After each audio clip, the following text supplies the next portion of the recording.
Welcome back to Yusof Reacts. Today, we're diving into Ridley Scott's epic masterpiece, Gladiator.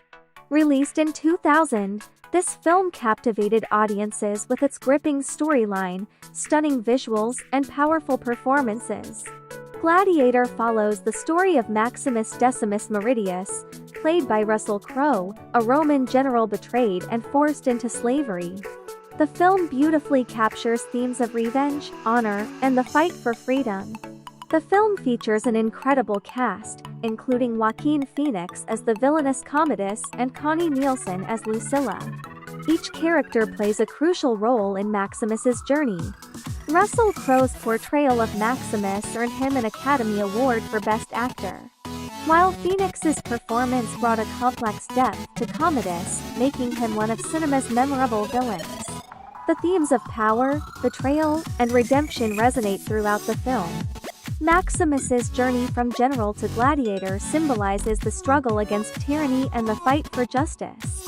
One of the most poignant moments is when Maximus declares, "What we do in life echoes in eternity." This line encapsulates his quest for legacy and justice. Ridley Scott's direction and the film's breathtaking cinematography transported audiences to ancient Rome. The battles are intense and visually stunning, immersing viewers in the brutal reality of gladiatorial combat.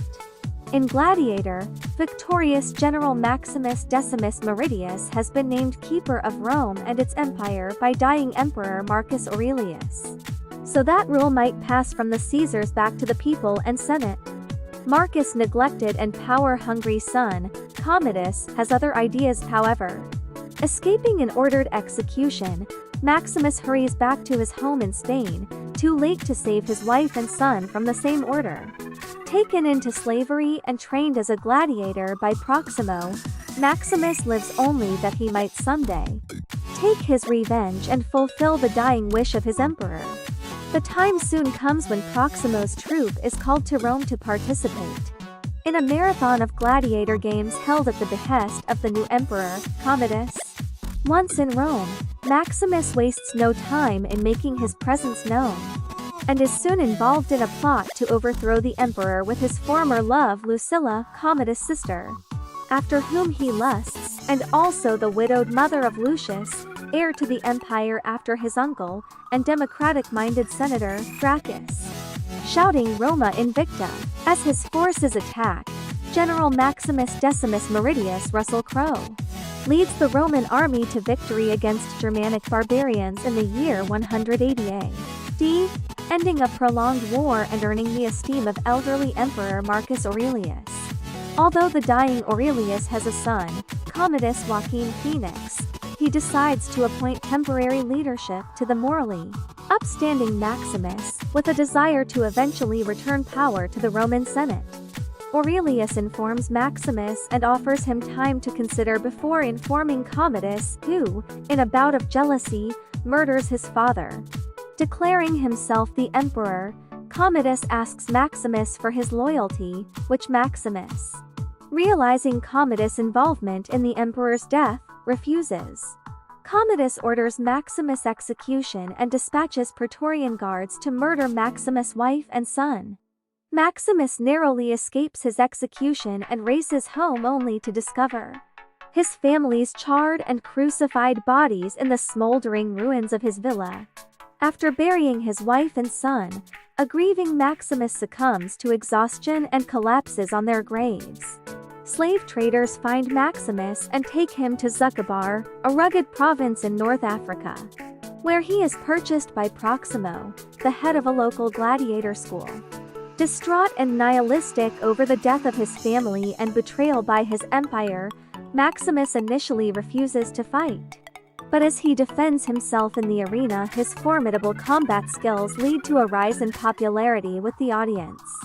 As he trains and fights further, Maximus befriends Hagen, a Germanic barbarian, and Juba, a Numidian hunter, the latter becoming a close friend and confidant to the grieving Maximus. The two speaking frequently of the afterlife and Maximus' eventual reunification with his family. In Rome, Commodus reopens the gladiatorial games to commemorate his father's death, and Proximo's company of gladiators are hired to participate in a recreation of the Battle of Zama, incorrectly named the Battle of Carthage, at the Colosseum. Maximus leads Proximo's gladiators to decisive victory against a more powerful force, much to the amazement of the crowd. Commodus descends into the arena to meet the victors and is stunned to discover Maximus as the leader of Proximo's gladiators. The emperor, unable to kill Maximus because of the crowd's roaring approval for him, sulks out of the arena. As the games continue, Commodus pits Maximus against Tigris of Gaul, Rome's only undefeated gladiator, in an arena surrounded by chained tigers with handlers instructed to target Maximus. Following an intense battle, Maximus narrowly defeats Tigris and awaits Commodus' decision to kill or spare Tigris. As Commodus votes for death, Maximus spares Tigris, deliberately insulting the emperor and garnering the audience's approval. His bitter enemy, now known as Maximus the Merciful, Commodus becomes more frustrated at his inability to kill Maximus or stop his ascending popularity, while Commodus' own popularity shrinks. Following the fight, Maximus meets his former servant Cicero, who reveals that Maximus's army remains loyal to him. They are camped at the port Ostia. Maximus forms a plot with Lucilla, Commodus' sister, and Senator Gracchus to reunite Maximus with his army and overthrow Commodus. Commodus, however, suspecting his sister's betrayal, threatens her young son and forces her to reveal the plot. Praetorian guards immediately storm Proximo's gladiator barracks, battling the gladiators while Maximus escapes. Pagan and Proximo are killed in the siege while Juba and the survivors are imprisoned. Maximus escapes to the city walls only to witness Cicero's death and be ambushed by a legion of Praetorian guards. Concluding that legends born in the Colosseum must die there, Commodus personally challenges Maximus to a duel in front of a roaring audience. Acknowledging that Maximus' skill exceeds his own, Commodus deliberately stabs Maximus with a stiletto, puncturing his lung, and has the wound concealed beneath the gladiator's armor. In the arena, the two exchange blows before Maximus rips the sword from Commodus's hands. Commodus requests a sword from his guards, but they betray him and refuse to lend him their weapons. Maximus drops his own sword, but Commodus pulls a hidden stiletto and renews his attack. Maximus then beats Commodus into submission and kills him with his own stiletto. As Commodus collapses in the now silent Colosseum, a dying Maximus begins seeing his wife and son in the afterlife. He reaches for them but is pulled back to reality by the Praetorian prefect Quintus, who asks for instructions. Maximus orders the release of Proximo's gladiators and Senator Gracchus, whom he reinstates and instructs to return Rome to a Senate-based government. Maximus collapses, and Lucilla rushes to his aid. After being reassured that her son is safe and Commodus is dead, Maximus dies and wanders into the afterlife to his family in the distance. Senator Gracchus and Proximo's gladiators carry his body out of the Colosseum.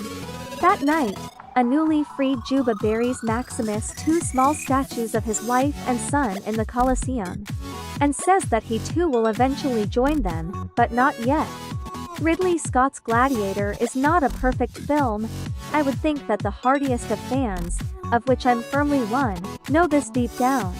Yet just like Commodus in the film is keen to point out that he himself has other virtues that are worthy, so does Gladiator the film.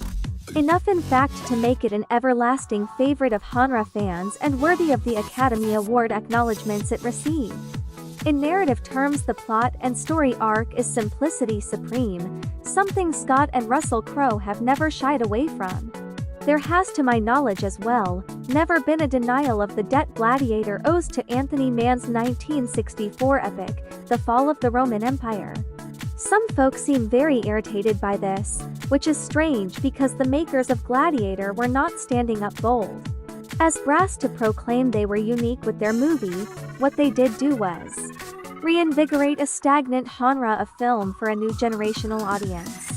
And it bloody worked. The influence and interest in all things Roman, or historically swashbuckling, a film that followed post-Gladiator's success, is there for all to see.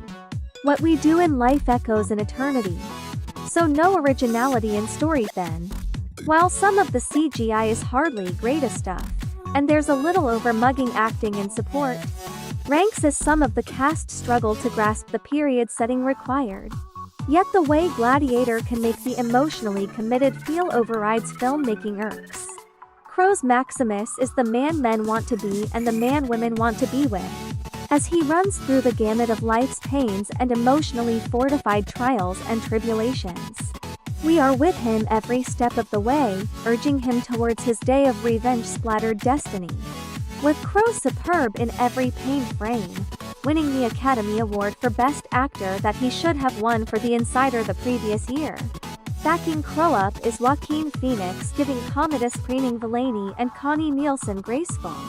As Lucilla pitched Nielsen's turn here against that of Diane Kruger's in Troy to see the class difference for historical period playing.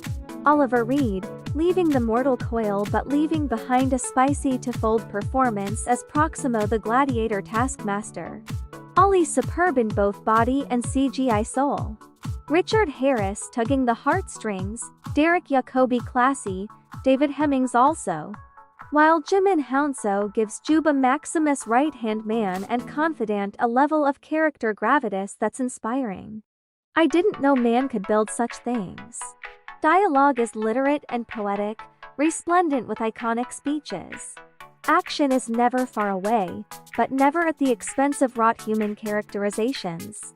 The flaming arrows and bloodletting of the Germania conflict kicks things off with pulse, raising clarity, and Scott and his team never sag from this standard. The Gladiator arena fights are edge-of-the-seat inducing, the recreation. For the Battle of Carthage, a stunning piece of action sequence construction. And then the finale, the culmination of two men's destinies. No soft soaping from Scott and Crowe. It lands in the heart with a resounding thunderclap.